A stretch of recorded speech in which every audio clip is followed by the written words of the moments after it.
Hello అండి అందరికీ. ఇది వచ్చేసి బేబీ నెయిల్ ట్రిమ్మర్. దీన్ని నేను మీషోలో పర్చేస్ చేశాను. దీని కాస్ట్ వచ్చేసి 175 రూపీస్ పడింది. ఈ ట్రిమ్మర్లో మనకి బ్లేడ్ టైప్ కొన్ని ఇస్తారనమాట. రౌండ్ కొన్ని చూపిస్తున్నా చూసారా. ఏ ఏజ్ వాళ్ళకి ఏ కలర్ వాడాలి అనేది ఆ కలర్ మనం సెట్ చేసుకోవాలి.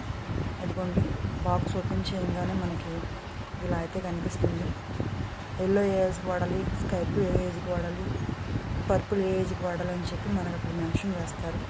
చూసి మనం ఆ ఏజ్ని బట్టి సెట్ చేసుకోవాలి. దానికి వెనకాల కనిపిస్తుంది చూసారా, అక్కడ మనం దాన్ని లోపలికి పెట్టాలి.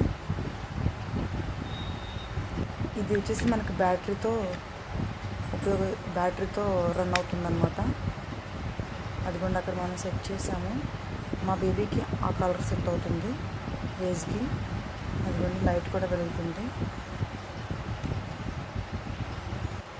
దాన్ని అడ్జస్ట్ చేసుకోవడం కూడా ఉంది స్పీడ్. ఆ పక్కన R2, R1, 0, L1, L2 అనేది మనం అడ్జస్ట్ చేసుకోవడానికి అనమాట. నేను ఆల్రెడీ ముందే కట్ చేసాను, అందుకని కొంచెం అలా కనిపిస్తుంది వీడియోలో. అదేంటంటే ఒక పొరలా లేసినట్టుగా కట్ అవుతుంది. అది ఏలుకి తగిలింది అనుకోండి, బేబీ వేలికి ఏమీ కరెంటు రాదు. చాలా బాగా యూజ్ అవుతుంది. బేబీస్ ఏడవకుండా తీయించుకుంటారు. That's for mini vlog. Video నచ్చితే లైక్ చేయండి.